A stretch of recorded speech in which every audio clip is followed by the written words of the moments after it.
본 방송에서 제공하는 투자 정보는 투자 판단에 대한 조언입니다. 방송에서 제공하는 주식의 가치, 가격 상승 및 하락에 대해서는 방송사에서 보장하지 않습니다. 실시간 정보 브리핑입니다. 정부가 추진하는 기업 밸류 프로그램의 효과로 코스피가 23개월 만에 2,700선을 회복했습니다. 대표적인 저평가 업종인 은행주가 크게 오르는 양상으로 KB금융이 하루 만에 사상 최고가를 갈아치웠고 하나금융지주, 신한지주, 우리금융지주 등 4대 금융주가 일제히 강세를 보이고 있습니다. 다음 소식입니다. 중국에 수출하는 반도체 장비를 엄격히 통제하라는 미국의 압박이 갈수록 거세지면서 한국 정부가 미국 주도의 대중국 수출 통제에 어느 정도로 보조를 맞춰야 할지 검토하고 있는 것으로 전해졌습니다. 한미 관계 등을 고려하면 미국의 요청을 뿌리치기 쉽지는 않지만 한국 반도체 산업의 경쟁력에 큰 영향을 미칠 수 있는 문제이기 때문에 정부의 고민이 깊어지고 있습니다. 마지막 소식입니다. 중국 가전업체 샤오미가 28일 처음으로 전기차를 선보입니다. 국내에서 대륙에 실수라는 별칭과 함께 가성비 제품으로 유명한 샤오미가 전기차 시장 판도에 어떤 영향을 끼칠지 관심이 커집니다.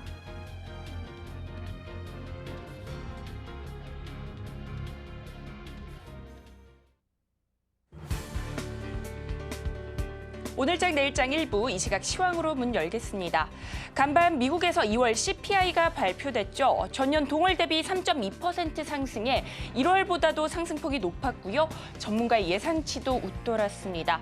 세부 항목별로 살펴보면 지난 1월 데이터에서 가장 강했던 주거비는 안정세를 찾아가는 모습이었고요. 식료품도 하락한 가운데 에너지가 치고 올라가면서 가솔린의 가격의 상승의 영향을 여실히 느낄 수 있었습니다. 이같이 높은 CPI의 영향에도 불구하고 시장은 크게 반응하지 않는 모습이었는데요. 기업용 소프트웨어 업체인 오라클이 깜짝 실적을 발표하면서 11% 넘게 강세를 보였죠. 오라클이 AI 수요에 관한 언급을 하면서 엔비디아도 7% 넘는 강세 보인 가운데 마이크로소프트와 메타도 각각 2%, 3%대 강세 보였습니다. 이렇게 기술주가 오름세 보이면서 뉴욕 증시 지수 상승을 견인하는 모습이었고요. 3대 지수 모두 강세로 장을 마친 가운데 S&P 500 지수는 종가 기준으로 또다시 사상 최고치를 경신하는 모습이었습니다. 이렇게 뉴욕 증시가 강하면서 국내 증시도 영향을 받아 상승 출발했는데요. 이 시각 지수 움직임은 어떤지 코스피 먼저 확인해 보겠습니다. 오늘 코스피 장중 2,700선을 돌파하기도 했습니다. 코스피가 2,700선을 돌파한 것은 지난 2022년 4월 이후 약 23개월 만인데요. 하지만 현재는 탄력이 다소 둔화되면서 0.09% 강보합권 움직임 가져가고 있고요. 지수는 2,684선 움직임 나타내고 있습니다. 오늘 코스피 안에서는요. 3월 주총 시즌 및 밸류업 기대감이 커지고 있고요. 금융, 은행주 강세 보이고 있습니다. 오늘 매매 동향 안에서도 금융주 위주의 공방이 나타나고 있는데요. 개인은 금융주 위주의 매도세 보이면서 700억 원 넘게 덜어내고 있고요. 외국인은 그 물량 모두 받아내주면서 1,300억 원 넘게 사들이는 가운데 기관은 금융주에서는 사들이고 있지만 음수 장비 쪽에서 덜어내면서 800억 원 넘는 매도세 보여주고 있습니다. 이어서 코스닥도 살펴보도록 하겠습니다. 코스닥 오후장 들어서면서 HLB의 급락세 0.9% 넘게 하락하기도 했는데요. 하지만 현재는 낙폭을 다소 줄이고 있습니다. 현재 0.6%대 파란불 켜내면서 지수는 884선 움직임 나타내고 있고요. 오늘 코스닥 안에서는 2차 전지 관련주 쉬어가는 가운데 시총 상위주 약세에 지수 상단이 제한되는 모습입니다. 그리고 오늘 코스닥 안에 신규 입성한 새내기주가 있죠. 글로벌 체외 진단 전문 기업인 오상 헬스케어입니다. 공모가 2만 원 기준 장중 125% 넘게 상승세 보이기도 하다가 현재는 40%대 오름세 보이고 있습니다. 이어서 매매 동향도 살펴보도록 하겠습니다. 오늘 코스닥 안에서는 외국인과 기관이 동반 팔자세 보여주고 있습니다. IT 종합, IT 하드웨어 쪽에서 물건을 덜어내면서 현재 431억 원, 2,147억 원 덜어내는 가운데 개인만이 매수 우위 보여주고 있습니다. 오늘 국내 시장에서는 은행주 날아오르고 있습니다. 지난 11일 금융당국이 홍콩 ELS 사태 관련 조정안을 발표한 가운데 올해 만기가 도래하는 홍콩 ELS 판매 잔액은 18조 8천억 원이고요. 금감원이 추정하는 누적 손실 규모는 5,800억 원에 달하는 가운데 조정안에서는 예상 범위 안 내용이 나왔고요. 또 이미 관련 우려가 주가에 선반영됐다는 시각이 나오면서 은행주, 금융주 강세 보이고 있습니다. 이 시각 흐름은 어떤지 관련주 함께 살펴보도록 하겠습니다. 은행주 안에서 가장 강한 것은 제주은행입니다. 현재 24% 넘는 오름세 보여주고 있고요. KB금융과 신한지주는 오늘 52주 신고가를 경신한 가운데 각각 6%, 4%대 강세 현재 나타내고 있습니다. 이상 오늘장 시황 살펴봤습니다. 남은 오후장도 저희와 함께 하시면서 현명한 투자 전략 세워가시기 바라겠습니다. 이상 시황센터 최유정이었습니다.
시청자 여러분 안녕하세요. 오늘을 돌아보고 내일을 준비하는 오늘장 내일장 일부 진행의 백선혜입니다.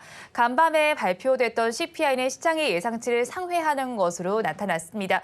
그래도 시장은 선반영으로 인식을 하고 거기에 주거비 상승폭이 줄어든 점을 조금 더 중증적으로 바라봤습니다. 그 안에서 다음번에 금리 인하 가능성에 대해서는 이 지표가 나오기 전후 비슷하게 집계가 되는 것으로 나타나고 있고요. 또 우리 지수를 살펴본다면 강보학을에서 출발한 이후에 상승폭을 조금 키워가나 싶더니 갑자기 급락세가 좀 연출이 되고 있습니다. 특히나 코스닥 시장이 하락으로 전환된 점을 눈여겨볼 만하고요. 그래도 코스피 지수는 2,700선을 장중에 나타내는 모습이 나타났습니다. 23개월 만에 2,700이라는 포인트를 바라보기도 했고요. 하지만 코스닥 시장은 HLB의 급락 속에 지수 자체가 밀리는 양상이 펼쳐지고 있습니다. 그리고 내일은 선물옵션 동시 만기일인 만큼 수급적인 변화에 유의를 해보시기 바랍니다. 저희 방송은 유튜브를 통해서도 보실 수 있습니다. 유튜브 검색창에 서울경제TV라고 검색하시면 저희 방송과 함께 하실 수 있고요. 본 방송이 시작되기 전에 오후 1시부터는 유튜브 라이브 브런치로 먼저 찾아뵙고 있습니다. 이 점도 많은 관심 부탁드리겠습니다. 3월 13일 수요일입니다. 오늘장 내일장 일부 본격적으로 출발합니다.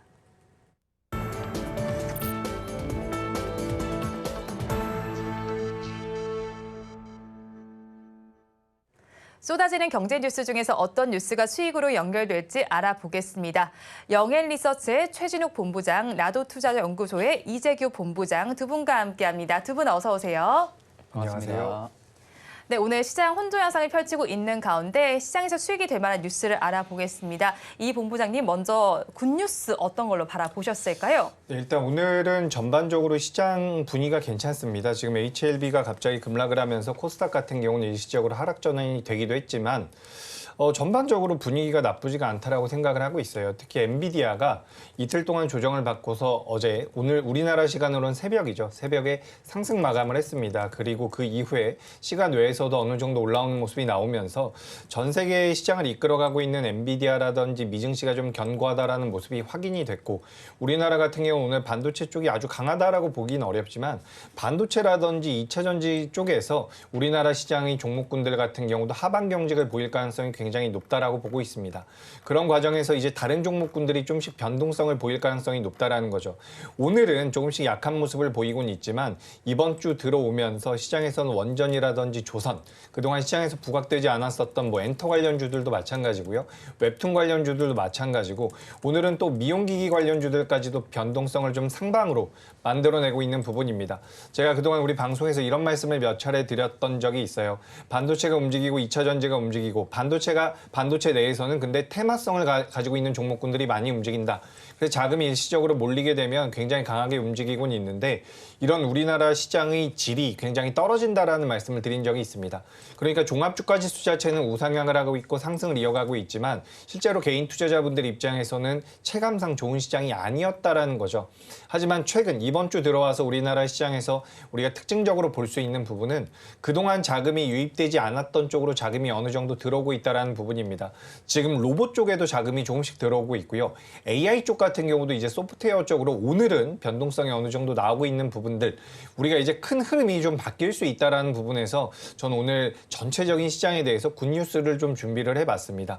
그래서 우리나라 시장을 크게 이끌어 나가고 있는 반도체라든지 2차 전지, 크게 밀릴 가능성이 낮은 상황에서 다른 종목군들에 대한 순환매가 이어진다라고 한다면 개인 투자자분들께서 보유하고 계신 종목들도 올라올 가능성이 굉장히 높겠죠.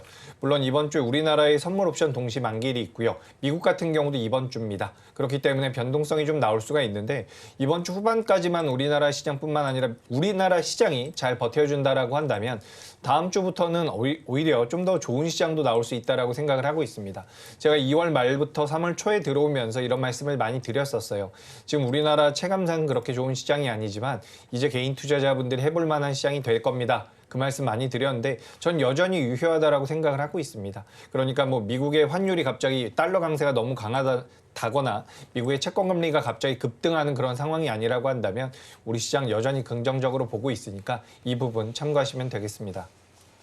네, 업종별로 선순환이 나타나고 있는 점을 굿뉴스로 가지고 오셨습니다. 그렇다면 최 본부장님께서는 어떤 뉴스 굿뉴스로 보셨을까요? 저는 지금 상황에서는 이제 2차 전지 쪽을 좀 굿뉴스로 가지고 왔습니다. 제가 가지고 온 게 K배터리 다시 호황 오는지 이 부분들 관련해서 좀 이슈를 가지고 왔는데, 일단 올해 움직이는 흐름들만 놓고 보면은 한 상저하고 패턴들이 일단은 좀 예상이 되고 있는 것 같아요. 일단 이제 상반기 때는 좀 저조하겠지만 하반기로 가면 갈수록 2차 전지와 그리고 필두로 리튬 관련주들 역시도 실적의 상향 부분들과 주가 업사이드가 충분하게 들어와줄 가능성이 좀 높은 이유들이 계속해서 이슈가 연속적으로 나와주고 있는 상황이다 보니까 사실 2차 전지 쪽에서는 좀 굿뉴스라고 볼 수가 있는 부분들이고요. 일단 2차 전지의 업황을 결정할 수 있는 부분들이 지금으로서는 재고 자산이라든지 리튬 가격, 전기차 판매량 부분들로 우리가 좀 볼 수가 있는데, 아직까지는 2차 전지 쪽에 대한 불확실성에 대한 잔존은 여전히 있습니다. 일단 미국에 대한 대선 부분들도 지금 남아있는 상황이고요.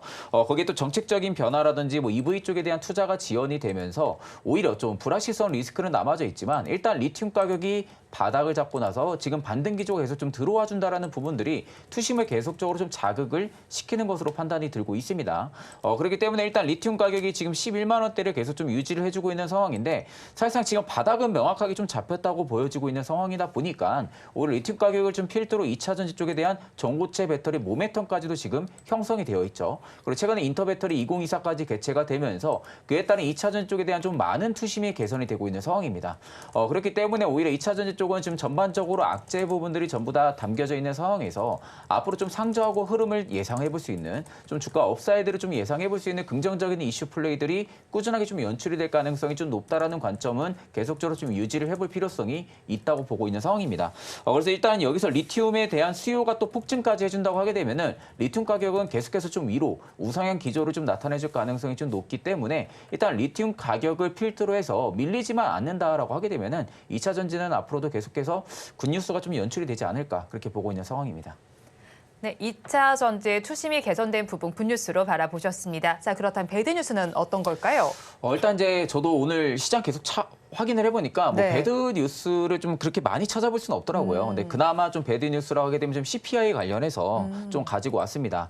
일단 이제 CPI 같은 경우가 지금 이제 전월 대비 0.4% 정도 좀 상승을 하면서 일단 예상치는 부합은 해준 상황이죠. 다만 지금 전년 대비로 보면 예상치가 3.1%를 좀 상회한 3.2%를 지금 기록을 한 상황입니다. 근데 그럼에도 불구하고 지금 CPI가 생각보다 많이 안 떨어졌어요. 많이 안 떨어졌는데도 불구하고 시장은 굉장히 견조하게 움직이고 있는 부분들은 근원 물가 자체가 일단 전월 동기 대비해서 일단 좀 하락을 했다라는 점. 이 부분들이 좀 시장에서는 안도감으로 좀 남아있는 부분이라고 생각이 들고 있거든요.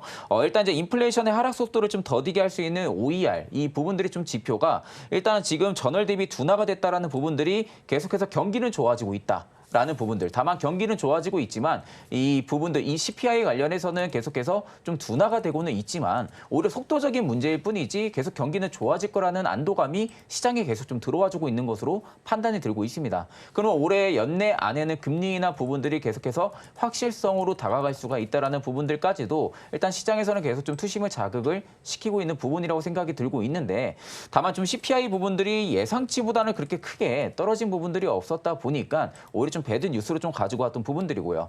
다만 이 부분들이 일부 차익 매물이 출회가 된다고 하게 되면은 또 한 번에 좀 매수를 해볼 수 있는 또 기회를 잡을 수도 있을 거라고 생각을 하고 있기 때문에 오히려 지금은 경기가 좋아진다는 부분들이 좀 초점을 맞추셔가지고 시장에 좀 참여를 해보시는 게 현재로서는 좀 맞지 않을까 그렇게 보고 있는 상황입니다. 네, CPI 지수가 시장의 예상치를 조금 상회한 부분을 배드 뉴스로 바라보셨습니다. 그렇다면 이 본부장님께서는 어떤 뉴스, 배드 뉴스로 보셨습니까?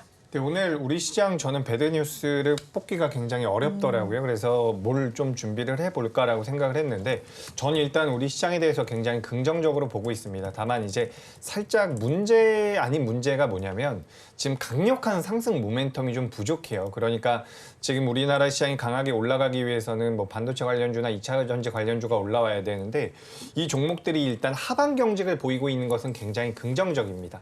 근데 굉장히 강력한 상승 모멘텀은 아직까지 좀 부재하다라는 거죠.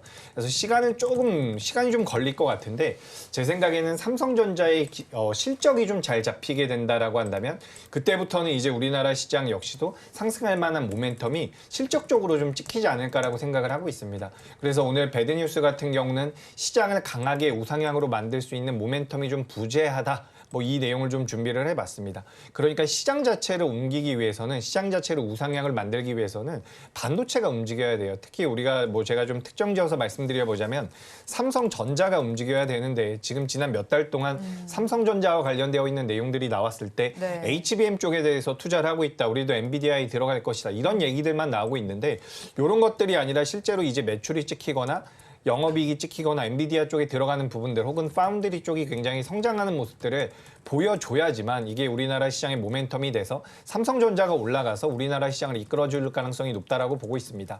그래서 저는 지금부터 이제 더 빠질 가능성은 굉장히 적다라고 보고 있어요. 그렇기 때문에 중소형주들, 개인 투자자분들께서 선호하셨던 종목들 같은 경우도 순환매가 돌면서 주가가 상승할 가능성이 높다라고 보고 있는데 아직까지는 강력한 기폭제가 좀 부족하다. 이 부분을 좀 배드 뉴스로 준비를 해봤습니다. 다만 삼성전자 같은 경우 이제 낸드 쪽에서도 시장 자체가 많이 돌아서고 있다라고 하니까 조만간 이제 실적이 잘 나올 것이다라는 내용들이 좀 나오면서 시장을 좀 이끌어갈 수 있지 않을까라고 생각을 하니까 이 부분 참고하시면 되겠습니다. 네, 지수가 우상향을 하기 위해선 반도체주의 투심이 먼저 개선이 돼야 될 겁니다. 이 부분을 조금은 배드 뉴스로 바라보셨습니다. 자, 그렇다면 오늘 시장에서 어떤 섹터가 상승하고 하락하는지 이어서 살펴보도록 하겠습니다. 1시 30분 기준 상승 하락 섹터 화면을 통해서 확인해 보시죠. 먼저 상승하는 섹터를 살펴보겠습니다. 가장 크게 상승률을 보여줬던 섹터는 은행 섹터로 4.49%의 강세가 관찰이 됐습니다. 그 뒤를 이은 섹터 코로나19 섹터입니다. 3.24%의 강세 흐름을 가져가고 있었고요. 요즘 전선주들도 어느 정도 뜨겁게 움직이고 있는 것 같습니다. 2.45%의 강세 흐름을 펼쳐주고 있고요. 또 미용기기 섹터에서도 실적이 잘 나온다는 이야기가 전해지고 있습니다. 2.22%의 강세 흐름을 펼치고 있었습니다. 또 SNS 섹터 역시도 오늘 2.19% 상승률을 기록했습니다. 다음 장으로 넘어가서 하락하는 섹터를 하나씩 짚어보겠습니다. 화폐, 금융, 자동화 기기 섹터에서 가장 큰 약세가 나타났습니다. 3.12% 내림세가 나타났고요. 그 뒤를 이은 섹터, 밥솥 섹터입니다. 3.02% 약세 흐름이 펼쳐지고 있습니다. CX 섹터 역시도 힘을 내지 못하고 있습니다. 2.9% 내림세가 나타나고 있고요. 온디바이스 AI 섹터 2.65%의 하락률이 관찰이 되고 있습니다. HBM 섹터 역시 2.43% 내림세가 나타나고 있는데 어제는 좀 강했던 반도체 섹터 내에서 약세 흐름이 관찰이 되고 있습니다. 상승하는 섹터와 하락하는 섹터 저와 함께 꼼꼼하게 짚어보셨는데요. 자세한 얘기 조금 더 들어보도록 하겠습니다. 최 본부장님, 어떤 섹터의 흐름을 조금 더 특징적으로 바라보셨을까요? 일단 오늘 상승률만 놓고 보면 은행주들이 가장 좀 눈에 띄는 상승률도 보여주고 있는데 일단 은행주들 같은 경우 최근에 좀 많이 쉬기도 했거든요. 네. 그러다 보니까 일단 저 PBR 부분들이 또 이제 테마가 지금 부각이 되면서 좀 은행주 쪽에 좀 투심을 자극을 시키고 있는 부분이라고 생각이 드는데 일단 그만큼 많이 떨어진 만큼 오히려 저는 계속해서 매력적으로 바라볼 필요가 있다고 보고 있는 상황입니다. 일단 앞전에서도 이제 은행주 관련해서도 좀 이야기는 지속적으로 좀 해드렸던 부분들이지만 일단 이제 작년에 현금성 자산 부분으로 좀 많이 확보를 해준 상황이에요. 그러다 보니까 은행주들이 전반적으로 올해 좀 주주 친화 정책 부분들을 좀 확대를 시킬 수 있는 기대감도 일단은 모멘텀으로 작용을 해줄 가능성이 높고요. 거기에 플러스로 밸류 프로그램 관련해가지고 올해 좀 모멘텀이 계속해서 좀 유지가 될 가능성이 좀 높다고 보고 있는 상황입니다. 그러면 결국 이제 밸류 프로그램 관련해서 계속해서 모멘텀이 유지가 된다 하게 되면은 주주 친화 정책을 좀 강하게 해주는 그런 기업들의 좀 투심 자금들이 계속적으로 몰릴 가능성이 좀 높다고 보고 있는 상황인데 일단 한 차례 저 PBR주들이 좀 사이클이 끊기고 나서 한 차례 좀 주가가 조정이 좀 나와줬어요. 근데 이 주가가 조정이 나온 폭을 보게 되면은 대부분 다 상승폭 대비해서 빠지는 폭은 그렇게 현저히 둔화가 되고 있습니다. 그러니까 그렇다라는 것은 결국 저 PBR 관련해서 모멘텀은 계속 형성이 되어 있다라는 관점으로 좀 볼 수가 있는 부분들이기 때문에 계속해서 정부 쪽에서 좀 정책 드라이빙이 좀 연출이 될 가능성이 좀 높다고 보고 있습니다. 그래서 여전히 지금 은행주들은 지금도 주가가 좀 많이 올랐다고는 생각을 하고 있지 않다 보니까 충분하게 관심 있게 지켜보셔도 나쁘지 않을 거라 보고 있고 일단 뭐 코로나19 관련해서 뭐 지금 뭐 코로나 이슈가 나와가지고 코로나19 테마가 움직이고 있는 부분들은 아니고요. 보통 이제 코로나19 안에 테마를 보게 되면 신성 ENG 같은 경우는 일단은 클린룸, 드라이룸 관련해가지고 지금 어느 정도 이슈가 부각이 돼가지고 좀 움직이고 있는 부분이라고 생각이 들고 보통 이제 코로나19 테마에 관련해서 움직이는 부분들은 절대 아닙니다. 그렇기 때문에 오히려 지금 바이오 쪽에 대한 투심이 확대가 되고 있는 부분들은 알테오젠에 지금 계속해서 수급력이 몰렸던 부분들, 그 알테오젠을 좀 쏘아올린 공이 일단 바이오 전체적인 투심을 자극을 시키고 있다는 부분들로 좀 생각을 하면 되시고 그렇다고 하게 되면 일단 지금 시점에서는 은행주들 그리고 특히 이제 바이오주들 같은 경우는 단기간에 계속해서 좀 주목을 해볼 필요성이 있지 않을까 그렇게 보고 있습니다. 네, 은행주에 대해서 조금 더 주목을 해보자고 정리를 해주셨습니다. 그렇다면 이 본부장님 어떤 섹터의 흐름 특징적으로 보셨을까요? 네, 오늘 저는 미용기기 쪽을 좀 특징적으로 봤습니다. 미용기기 같은 경우는 작년에도 실적이 네. 굉장히 좋았어요. 우리가 그래서 지금 시장에서 투자자분들을 좀 만나보면 의료 AI 관련주와 이 미용기기를 좀 착각하시는 분들이 계신데 미용기기는 분명히 이제 미용기기 쪽으로 이제 분류를 하시는 게 좋다라는 말씀을 드리고 싶습니다. 그래서 오늘 아침부터 비올이라는 기업이 굉장히 강하게 움직임이 나왔죠. 비올도 많이 움직였고요. 뭐 클래시스라든지 몇몇 관련주들이 변동성을 보였는데 제가 앞전에 이제 굿뉴스에서 말씀을 드렸던 것처럼 시장에서 그동안 어느 정도 소외됐었던 종목군들의 자금이 유입되고 있다라고 보시면 좋을 것 같습니다. 게다가 이 미용기기 관련주들 같은 경우는 실질적으로 실적이 굉장히 잘 나오고 있는 부분이고 기업들마다 조금씩의 사업 구조는 다른 상황이지만 대체적으로 이제 제품을 판매를 하고요. 기계를 판매를 하고 그다음에 소모품을 판매하는 형태라고 보시면 될 것 같습니다. 그래서 이제 우리나라 관련되어 있는 기업들 같은 경우는 작년에 그리고 올해 제품을 기계를 굉장히 많이 판매를 할 것이에요. 그 판매한 이후에는 이제 소모품이 들어가게 될 텐데 이 소모품을 통해서 만들어낼 수 있는 마진이 굉장히 높다라고 합니다. 특히 제가 첫 번째 말씀드렸었던 이 비올 같은 경우는 올해부터 이제 본격적으로 소모품에 대한 매출이 잡힐 가능성이 높고 북미 쪽에 대해서 기계 매출도 계속해서 늘어날 가능성이 높기 때문에 주가 흐름이 앞으로도 계속해서 긍정적으로 이어질 가능성이 있다라고 보고 있습니다. 그래서 오늘 대량 거래가 들어온 미용기기 관련주들 같은 경우는 저는 이거를 좀 너무 단발적으로 생각하지 않으셨으면 좋겠다라는 부분이 무엇보다 중요한 게 실적이 나온다라는 거죠. 그래서 실적이 나오는 종목군들 같은 경우는 좀 눈여겨보셨으면 좋겠다라는 말씀을 드리고 싶고요. 앞서서 이제 은행주에 대해서도 좀 말씀을 주셨는데 네. 저 역시 은행주는 굉장히 긍정적으로 보고 있습니다. 지금 이 은행주가 저점대에서 많이 올라오다 보니까 굉장히 부담이 되실 수가 있는데 어떻게 보면 월봉 기준으로는 지금 KB금융 같은 경우는 신고가를 계속해서 돌파하고 있는 부분이거든요.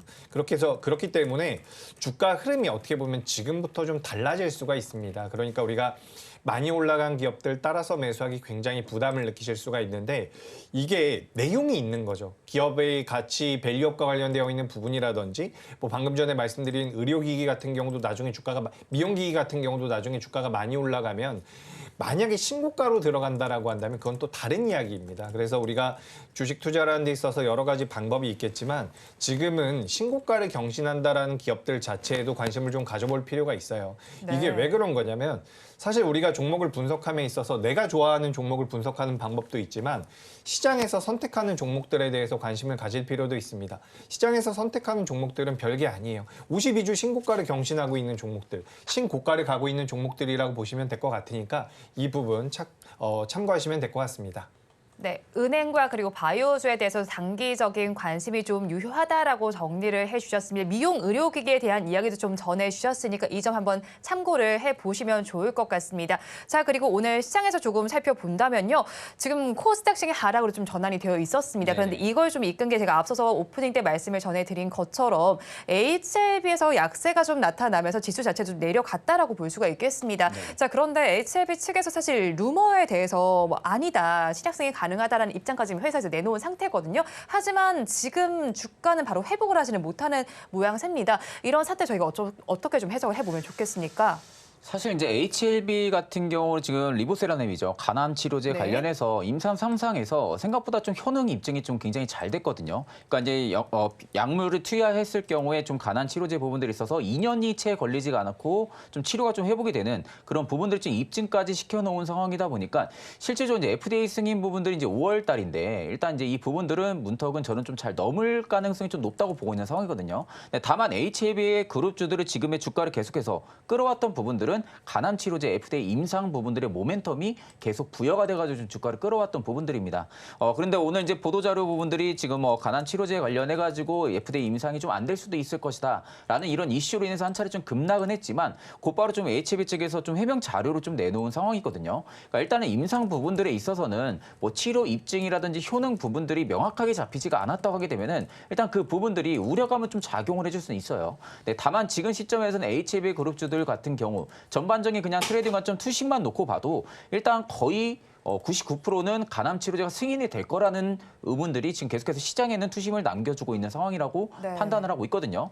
일단 저는 오늘의 그 이슈 부분들이 한 차례 좀 밀리고 나서 누군가 좀 밑에서 다 물렸던 부분들이 아닌가라는 생각들도 좀 저는 좀 해보고 있는 상황이에요. 그러니까 워낙 주가가 굉장히 많이 올라갔던 부분들이 있다 보니까 한 차례 좀 급락을 시키면서 지금도 흐름을 보게 되면 밑꼬리를 달고 계속 물량을 소화를 해주고 있거든요. 네. 근데 보통 이렇게 해명 자료가 나오면은 거의 뭐 하한가까지 갈 이슈예요. 그러니까 이런 이슈가 부각이 네. 되면은 FDA 임상이 안 될 것이다, 네. 안 될 수도 있다라는 이슈가 뜨면은 보통 하한가까지 많이 갑니다. 그렇죠. 이것 때문에 올랐던 거였잖아요. 그렇죠. 네. 이것 때문에 HLB 그룹주가 계속해서 좀 전반적으로 올랐던 부분들인데 그 이슈가 딱 나왔는데도 불구하고 생각보다 급락이 나고 나서 바로 밑꼬리 달고 올라와주고 있거든요.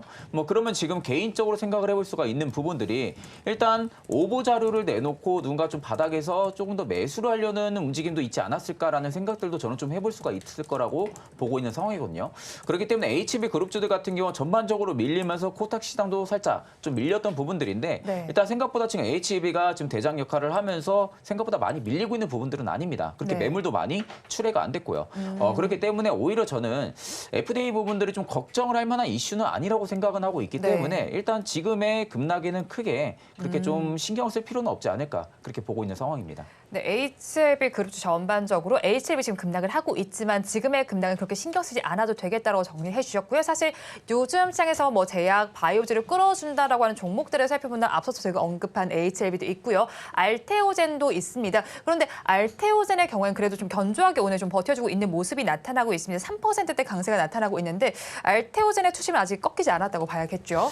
알테오젠 같은 경우 지금의 고가 라인에서도 계속해서 투심이 살아나고 있는 부분들은 네. 사실 지금의 최근에 뭐 마일스톤 부분들이라든지 혹은 이제 머크스랑 좀 독점 계약이 되면서 로열티 부분들을 좀 받을 수 있다라는 부분들, 결국엔 실적 성장이 배 이상으로 될 수 있을 거라는 그 기대감이 계속 살아있는 부분들이에요. 그리고 전반적으로 알테오젠이 처음에 쏘아올린 공의 바이오 전체적인 투심이 살아났던 부분들이고요. 지금 보통 바이오주들을 놓고 보면은 뭐 신약에 대한 이야기도 지금 계속해서 나와주고 있는 상황이고, 뭐 일상 성공이라든지 뭐 효능 입증이라든지 연속적으로 지금 계속 이슈가 나와주고 있어요. 그러니까 보통 알테오젠이 이렇게 쏘아 올리면서 바이오 쪽의 전체적인 투심을 개선을 시킨 상황에서 바이오주들이 지금 소형 기업들 같은 경우가 계속해서 뭐 신약 부분들이라든지 임상 부분들이라든지 이런 모멘텀이 지금 계속해서 나와주고 있는 상황이다 보니까 특히 이제 바이오주들은 저는 투심은 계속 좀 사이클이 돌아줄 가능성은 좀 높다고 보거든요. 근데 다만 알테오젠이 여기서 무너지냐 안 무너지냐 차이입니다. 일단 주가가 좀 굉장히 많이 오른 부분들은 알테오젠이 뭐 기술력은 굉장히 좀 좋은 회사고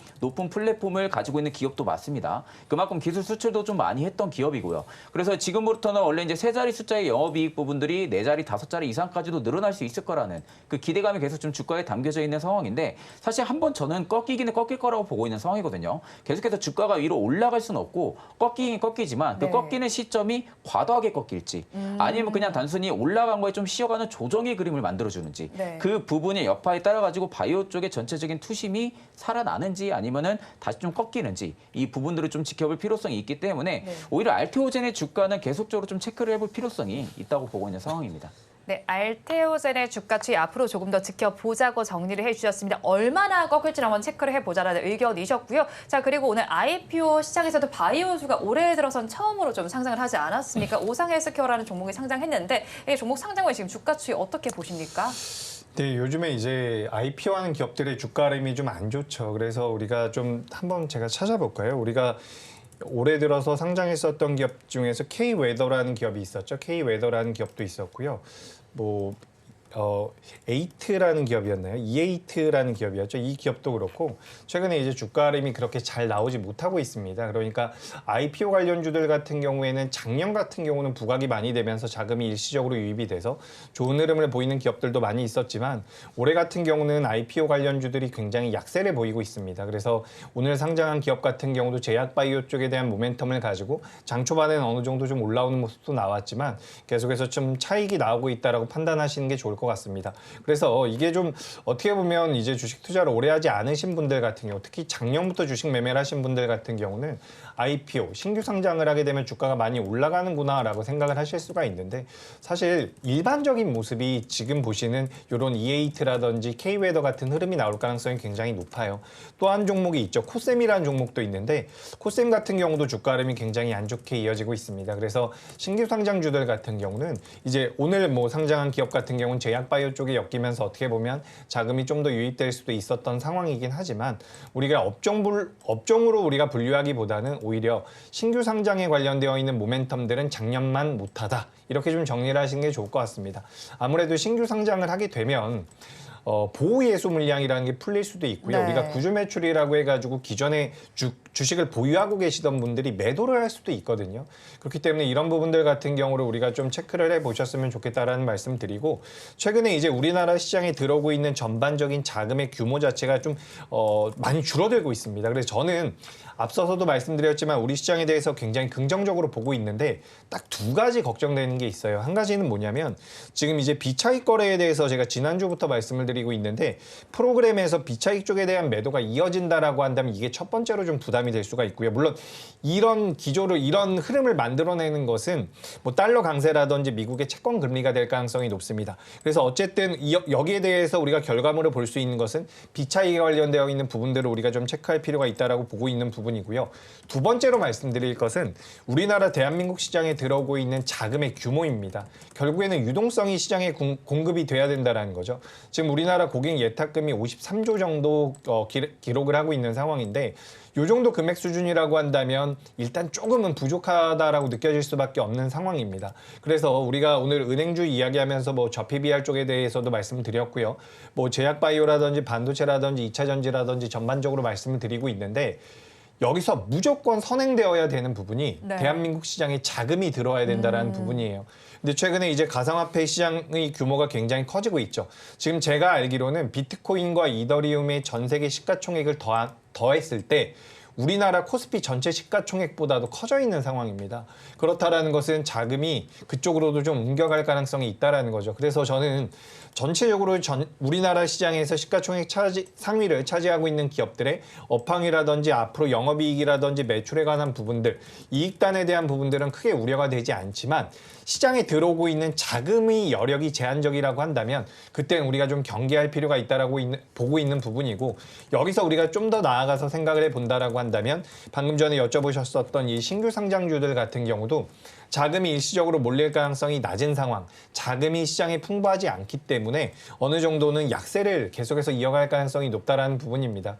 그래서 신규 상장하는 기업들 같은 경우는 기업의 성장성 분명히 봐야겠지만 그것들을 우리가 차치하고서라도 유동성이 풍부해야지만 주가가 올라갈 수 있다는 말씀으로 정리드리도록 하겠습니다. 네, 신규 상장하는 종목들 유동성의 차원에서 바라보자고 정리를 해주셨습니다. 제약 바이오주 이야기는 여기서 마무리 좀 해보고요. 엔터주 이야기도 좀 넘어가 보도록 하겠습니다. 엔터주 저점에 계속 다진 이후에 이제는 좀 본볕이 들지 않을까라는 생각이 들기도 합니다. 뭐 YG의 블랙핑크 계약 해제 소식도 있고 하이브에서 뭐 BTS 군대 입대가 악재 소식이 전해지기도 했지만 그래도 이제 많이 저점이기 때문에 지금 좀 바라봐야 될 시점이 아닐까 싶거든요. 오늘 장에서 어떻게 좀 반응을 하고 있고 앞으로 어떻게 전망을 하실까요? 일단 이제 엔터주들 같은 경우는 저는 지금 자리가 굉장히 좀 매력적이라고는 계속 말씀을 드렸던 부분들이고 네. 지금도 저는 그 생각이 유효하다고 생각을 하고 있어요. 일단 이제 지금 엔터주들 같은 경우가 이제 피크아웃 부분들에 있어가지고 우려감에 실적이 더 이상 좋아지지 못할 것이고, 그리고 중국 쪽에 대한 좀 앨범 판매량이 좀 저조한 부분들 때문에 그동안 좀 주가를 끌어내려왔던 부분들도 솔직히 있지만 일단 지금 대부분 다 중국 쪽에 대한 부분들에 있어가지고는 이 앨범 역성장 부분들은 거의 다 주가에 반영이 됐다고 가정을 했을 경우에는 지금 중국 팬덤 부분들이 다시 좀 확대가 되고 있는 부분들이 SM 쪽에서 나타나고 있는 상황이고요. 그러니까 하이브 같은 경우가 원래 중국 팬덤에 대한 영향이 다른 엔터사들 대비해서 그렇게 많은 편은 아닙니다. 그러다 보니까 이제 어떻게 보면 엔터주들 중에서 탑픽으로 놓고 보면 하이브라고 볼 수가 있겠지만 네. 그만큼 중국 팬덤이 다른 엔터사들 대비해서는 높은 상황들은 아니기 때문에 오히려 주가 업사이드 여력은 다른 엔터사들 대비해서 좀 강하게 나타나줄 가능성이 좀 높다고 보고 있는 상황이고요. 그리고 지금 MD 상품 부분들 관련해가지고도 올해부터는 계속 좀 매출이 긍정적으로 좀 진화를 해줄 가능성이 좀 높다고 보고 있는 상황이거든요. 일단 앨범 부분들이 지금은 돌아서지 않는다고 해도 월드 투어라든지 공연 매출이 생각보다 잘 나오고 있는 상황입니다. 그러니까 월드 투어 부분들이 지금 본격적으로 아티스트들도 올해 들어서 좀 움직이는 모습들도 지금 나타나주고 있기 때문에 오히려 좀 MD 수수료 부분들에 따라 가지고 좀 영업 이익들은 충분하게 반영을 해줄 가능성이 좀 높다고 보고 있는 상황이고요.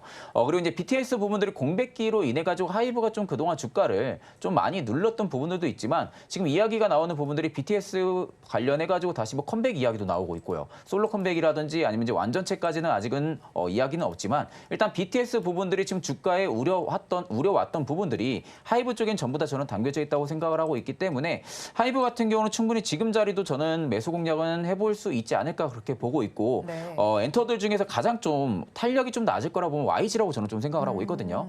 그러니까 사실 지금 순서를 매기자면 하이브가 저는 좀 탑픽이라고 생각을 하고 있고요. 네.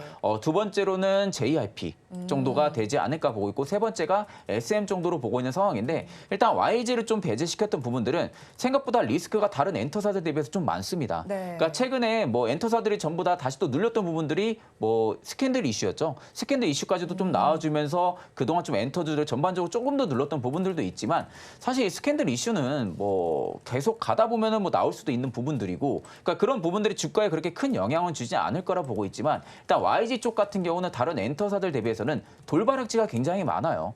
일단 돌발 악재가 많다라는 거. 그리고 이제 블랙핑크 대비해서도 지금 다른 아티스트 IP로 대체할 수 있는 부분들이 없다라는 거. 이 부분들만 놓고 보면은 일단 YG가 상대적으로는 단기간의 수익률 같은 경우들은 좀 끌어올리진 못하겠지만 일단 엔터사들의 전반적인 투심이 개선이 된다고 하게 되면은 일단 엔터사사들 같은 경우는 사이클은 돌아주겠죠. 사이클은 돌아주겠지만 일단 저는 아까 앞서 말씀드린 대로 한 1, 2, 3등 정도까지는 네. 충분하게 수익성이 방어가 되지 않을까 보고 있고 YG 같은 경우는 일단은 조금은 더 지켜볼 필요성이 있다고 보고 있는 상황입니다.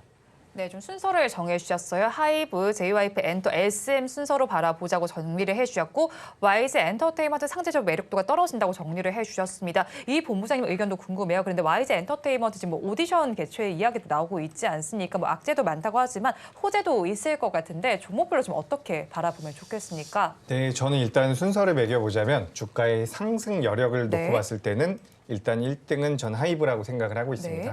하이브 같은 경우는 이 아티스트와 관련되어 있는 부분도 있지만 우리가 위버스라고 하죠. 이 위버스 쪽에서 매출이 좀 나온다라고 한다면 연간 기준으로 500억 정도는 매출로 잡힐 가능성이 굉장히 높습니다. 그래서 아직까지는 안정화가 되지 않고 있다라고는 하지만 앞으로 추후에 계속해서 안정화가 된다라고 한다면 다른 엔터사와는 조금 다른 메리트가 있지 않을까라고 생각을 하고 있고요. 뭐 소속 아티스트들의 영향력 같은 경우도 뭐 다른 엔터사들에 비해서 높으면 높았지 떨어지지 않는다라고 보고 있기 때문에 하이브를 가장 좋게 보고 있습니다. 그리고 두 번째 같은 경우는 전 일단 YG엔터를 좀 말씀을 드리고 싶어요. 지금 이제 시장에서는 YG엔터를 굉장히 안 좋아하는데 전 이제 YG엔터를 좀 긍정적으로 보고 있는 이유는 어제 주가 흐름이 나왔을 때 다른 엔터 기업들 그제 주가 흐름이 나왔을 때 다른 엔터 기업들에 비해서 좀 더 많이 올라왔다라는 부분을 말씀을 드리고 싶습니다. 그래서 시장에 알려진 악재들이 이미 좀 저는 희석이 됐다라고 생각을 하고 있고요. 다른 기업들, 다른 엔터 관련주들도 낙폭이 굉장히 컸고 뭐 SM 같은 경우도 현금을 창출하는 능력이라든지 JYP 같은 경우도 뭐 보이그룹, 걸그룹 할 것 없이 전방위적으로 굉장히 큰 메리트를 가지고 있지만 주가의 흐름을 놓고 봤을 땐 저는 YG엔터가 그래도 다른 기업들에 비해서 좀 더 낙폭이 과대하지 않을까라고 생각을 하고 있습니다. 그래서 지난 이틀 전에 나왔었던 이 거래가 그래도 저는 좀 의미가 있다라고 생각을 하고 있기 때문에 주가 흐름상으로는 YG엔터가 좀 더 탄력적일 수 있지 않을까라고 의견을 드려봅니다. 전반적으로 하이브가 가장 좋고요. YG엔터. 근데 나머지 기업들도 괜찮다라는 말씀 드리고 다만 이 기업들, 지금 엔터 기업들 같은 경우는 대체적으로 3월 초에 저점대가 나왔거든요. 3월 초에. 근데 이 가격대를 이탈한다라고 한다면 그때는 이제 엔터 쪽에는 자금이 안 들어오는 겁니다. 그러니까 좀 시간이 걸릴 가능성이 높다라는 거죠. 그래서 이 기업들, 엔터 관련주들도 우리가 성장주로 분류를 많이 하고 있습니다. 그래서 이제 4월달, 5월달 되면 금리 인하에 대한 내용들도 좀 나올 테고 앞으로 좀 뭐 봄이 되니까 공연도 많이 할 것이다 이런 내용들 나오면서 좀 부각이 될 수가 있는데 중요한 것은 3월 초 저점대를 이탈하게 된다면 저는 일단 잘랐다가 보시는 게 어떨까 이렇게 말씀드리도록 하겠습니다. 네, 엔터주에서 순위를 좀 매겨주셨는데 하이브가 1등 그리고 YG 엔터테인먼트를 2등으로 잡아주셨습니다. 그러면 이제 원픽 섹터 알아보겠습니다. 본부장님 어떤 섹터 가지고 오셨습니까? 네, 저는 이제 전고체 쪽에서 한번 준비를 했습니다. 정확히 따져보자면 이 2차 전지 소재라고 보시면 좋을 것 같은데 오늘 이제 최근 이틀 동안 한 일주일 정도 강세를 보였었던 전고체와 관련되어 있는 종목들이 전반적으로 좀 약세를 보였죠. 오늘 조금 약세를 보였거든요. 근데 이 전고체 관련되어 있는 대장주라고 할 수 있죠. 삼성 SDI가 여전히 굳건한 모습을 보이고 있습니다. 갑자기 제가 삼성 SDI 말씀드리는데 삼성 SDI 같은 경우는 우리가 내재 가치만 놓고 보더라도 굉장히 저평가거든요. 근데 시장에서 이 삼성 SDI가 전고체 쪽을 이끌어간다라는 기업으로서 지금 분위기가 형성이 된다라고 한다면 삼성 SDI가 계속해서 올라갈 가능성이 높고 그 밑에서 이제 전고체 관련주들이 따라붙을 가능성이 전 높다라고 보고 있는데 일단 전고체와 관련돼서 가장 먼저 탄력적인 변동성을 보이는 것은 CIS라든지 이수 스페셜티 케미컬 같은 기업들입니다. 근데 이제 저점대에서 올라오는 종목이 하나 있더라고요. 바로 제가 오늘 준비한 기업인데 롯데 에너지 머티리얼즈라고 하는 기업입니다. 이 기업 같은 경우는 종목명이 굉장히 생소하실 거예요. 처음 듣는 분들도 많이 계실 텐데 요거 일진 머티리얼즈입니다. 일진 머티리얼즈라고 하면 이제 많이들 아실 거예요. 동박과 관련돼서 동박 생산을 한 기업이다라고 보시면 될 것 같고요. 이제 전 세계적으로 우리나라에서 이제 SK 넥실리스 다음으로 2위 정도의 점유율을 차지하고 있는 부분인데 작년에는 수요가 그렇게 좋지가 못했기 때문에 실적이 좀 안 좋았어요. 근데 올해 같은 경우는 이제 하이엔드 동박에 대한 수요가 계속해서 늘어날 가능성이 높고요. 그런 부분들이 부각이 된다라고 한다면 이 부분이 메리트로 부여될 가능성이 굉장히 높다라고 보고 있습니다. 그리고 또 한 가지는 고체 전해질이라고 해요. 우리가 전고체랑 고체 전해질은 좀 다른 건데 고체 전해질과 관련돼서 지금 계속해서 투자를 하고 있고 실제로 공장까지 만들고 있는 부분들이 시장에서 부각될 가능성이 전 굉장히 높다라고 보고 있습니다. 실제로 이제 전고체 같은 경우는 2027년도 삼성 SDI와 도요타에서 상용화를 하겠다라는 내용이 나오고 있는데 이제 샘플 같은 경우는 작년에 나왔다라고 해요. 그래서 지금 아직까지 좀 시차가 있긴 하지만 최근 우리나라 시장의 특성을 고려해 봤을 때 저점대에서 거래가 거래가 좀 붙으면서 자금이 들어오는 기업들 같은 경우는 시세가 좀 연속적으로 나올 가능성이 높다라고 보는 거죠. 그래서 오늘 전반적으로 오늘 뭐 2차 전지 나쁘지 않았다라고 저는 생각을 하고 네. 있습니다. 에코프로 그룹주들 같은 경우도 어제 좀 의미 있는 반등이 나왔다라고 보고 있고요. 그래서 2차 전지가 오늘은 조금 조정을 받고 있는데 저는 이 순환매가 굉장히 오랫동안 이어질 가능성이 높다라고 보고 있고 그중에선 동박과 관련돼서 이 롯데에너지 머티리얼즈 말씀드리면서 고체 전해질과도 관련이 되어 있다. 이수 스페셜티 케미컬에 납품했었던 이력도 네. 있고요. 관련돼서 이제 2026년도까지 양산할 수 있는 고체 전해질을 양산할 수 있는 물량을 굉장히 캐파를 확장할 것이다라고 이야기가 나오고 있으니까 지금 시장에서 관심이 조금 덜한데 좀 체크해 보시면 도움이 되지 않을까라고 말씀드리도록 하겠습니다. 그래서 현재 주가가 4만 원대에서 거래가 되고 있어요. 제가 그래서 매수가는 39,800원을 잡아드렸는데 네. 4만 원 이하에서 하시면 될 것 같고요. 4만 원 이하에서 매수하시면 될 것 같고요. 목표가는 46,000원, 그리고 손절가는 34,500원으로 의견 드리겠습니다. 원픽 종목으로 롯데 에너지 머티리얼즈를 가지고 오셨습니다. 매수하실 가격 4만 원 이하로 잡아주셨고요. 목표 주가는 46,000원, 손절 라인 34,500원 제시해 주셨습니다. 이어서 최 본부장의 원픽 섹터 어떤 걸까요? 저도 일단 뭐 전고체 쪽이긴 한데. 텔레파시가 통하셨네요. 네, 근데 뭐 너무 잘 설명을 해주셔가지고 네. 저는 종목만 설명을 해야 될 것 같아요. 그리고 아까 종목 설명할 때 저도 오늘 탑픽이 삼성 SDI입니다. 네. 근데 삼성 SDI를 또 말씀하셔가지고 이거 이야기할 게 있을까 했었는데 일단 뭐 다행히 뭐 많이 이야기는 안 하셔가지고 네. 일단 저는 오늘도 여전히 탑픽을 삼성 SDI로 좀 가지고 왔어요. 일단 제가 이제 배터리 셀 업체들 중에서 가장 좀 매력적으로 보고 있고 수익성이 탄력적으로 회복이 될 수 있다고 하게 되면은 삼성 SDI를 좀 많이 지금 계속해서 추천을 드렸던 부분들이 있었는데 사실 그 부분들은 다른 배터리 셀 업체들 대비해서 수익성 방어가 굉장히 잘 되는 기업이에요. 네. 그러니까 이제 보통 프리미엄 차종에 대한 매출 비중이 삼성 SDI는 굉장히 좀 높은 상황이다 보니까 결국엔 수요에 그만큼 다른 배터리 셀 업체들 대비해서 민감하게 움직입니다. 덜 민감하게 움직인다고 봐야죠. 그러면 결국엔 수익성에 대한 방어를 충분하게 해줄 수 있는 기업이라는 소리가 되는 거고 일단 아직까지 전방 수요가 부진한 것은 사실입니다. 뭐 아직까지 전방 수요가 부진하긴 하지만 오히려 프리미엄 전기차 수요 같은 경우는 굉장히 견조하기 때문에 삼성 SDI 좀 Q 방어는 충분하게 해줄 가능성이 좀 높다고 보고 있는 상황이에요. 그렇기 때문에 오히려 지금 삼성 SDI 같은 경우 전고체 배터리 관련해서 대장으로 또 움직이고 있는 부분들도 있고 인터배터리 2024에서도 전고체 배터리 관련한 로드맵까지도 발표를 해주면서 이제는 전고체 쪽에 대한 계속해서 주가가 매력도를 부각을 받을 시점이라고 저는 좀 생각을 하고 있는 상황입니다. 그래서 지금은 ESS나 뭐 소형 전지 쪽 같은 경우는 출하는 단기간에 부진은 할 수는 있겠지만 오히려 각형 배터리 쪽에 대한 이 사이클 부분들을 계속 좀 유효할 가능성이 높기 때문에 오히려 삼성 SDI의 좀 주가의 업사이드는 계속적으로 유지를 해줄 가능성이 좀 높다고 보고 있는 상황입니다.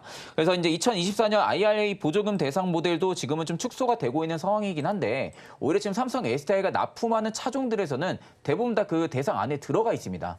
그렇기 때문에 보조금에 대한 부분들까지도 모멘텀을 계속해서 좀 유효를 해줄 가능성이 좀 높다고 보고 있는 상황이고 지금 P6 신규 배터리 양산까지도 하면서 수익성에 대한 계속해서 개선 여지가 나타날 가능성이 좀 높다고 보고 있는 상황입니다.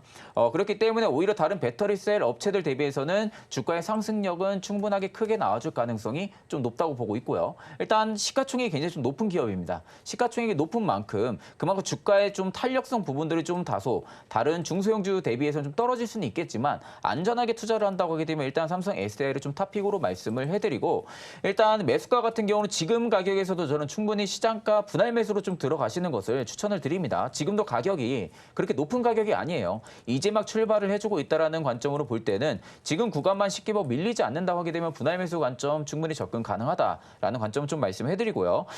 목표가 같은 경우는 저는 51만 원대까지는 1차 목표가로 보고 있는 상황입니다. 일단 51만 원을 1차 목표가로 보고 있는 상황이지만 만약에 51만 원을 돌파를 해준다 하게 되면은 상대적으로 위쪽 매물이 그렇게 강하게 엮여있는 구간들은 한 68만 원대입니다. 68만 원대까지는 일단은 매물이 그렇게 두껍게 작용을 해주고 있는 부분들은 없다 보니까 51만 원만 돌파 나온다면은 68만 원대까지도 상단 업그레이드를 충분히 해줄 수 있다라는 관점 좀 말씀해드리고요. 손절가 같은 경우는 41만 원을 일단은 이탈 안 해야 됩니다. 단기적으로는 41만 원을 이탈 안 해야만이 이 기조를 계속 좀 연출을 해나갈 가능성이 높다고 보고 있고 나는 좀 중장기적으로 긴 호흡으로 본다 싶으면은 일단 손절가는 아직 뭐 신경 쓸 필요 없이 그냥 그대로 계속 좀 들고 가셔도 충분히 지금 가격 대비해서는 굉장히 주가는 상승 탄력을 유지해줄 가능성이 높기 때문에 충분히 수익성은 나올 가능성이 좀 높다라는 관점으로 좀 말씀해드리겠습니다. 네, 원픽 종목으로 삼성 SDI를 가지고 오셨습니다. 매수하실 가격 시장가로 잡아보시고요. 목표 주가는 51만 원, 손절 라인 41만 원 제시를 해주셨습니다. 자, 삼성 SDI에 대해서 조금 더 추가적인 의견 있으실까요? 네, 삼성 SDI 같은 경우는 방금 전에 우리 본부장님께서 너무 잘 설명해 주셨는데 제가 이제 배터리 외적인 부분을 잠깐 말씀드려보자면 지금 삼성 SDI의 자회사 중에서 양극재라는 회사가 있습니다. 네. 이 회사도 매출이 지금 1조가 넘어가고 있고요. 삼성 디스플레이라든지 자회사들의 지분 가치만 하더라도 10조가 넘어가고 있는 상황이에요. 그렇기 때문에 실제로 어떻게 보면 굉장히 저평가가 되어 있는 기업이거든요. 그래서 네. 지금 주가가 저점대에서 반등 나오는 것은 어떻게 보면 긍정적이고 여기 이제 전고체라든지 배터리까지 붙는다라고 한다면 추가 상승의 여력이 저는 꽤나 남아있다라고 보고 있습니다. 중장기적으로 보시는 분들은 긍정적인 의견 저도 드리도록 하겠습니다. 네, 그 외적인 부분까지 짚어주셨습니다. 두 분 말씀 여기까지 듣겠습니다. 지금까지 나도투자연구소의 이재규 본부장, 영앤리서치 최진욱 본부장 두 분과 함께했습니다. 두 분 말씀 여기까지 듣겠습니다. 고맙습니다. 오늘 장 내일장 일부에서 전해드린 원픽 종목 다시 한번 화면으로 확인해 보시죠.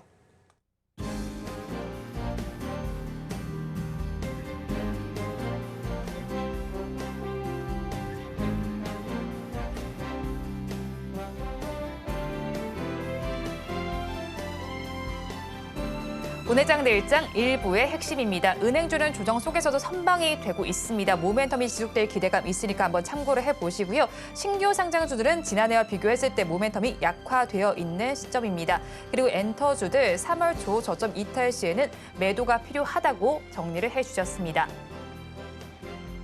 오늘 장 내일장 일부에서 준비한 순서는 여기까지입니다. 저희는 잠시 후 2부로 돌아오겠습니다.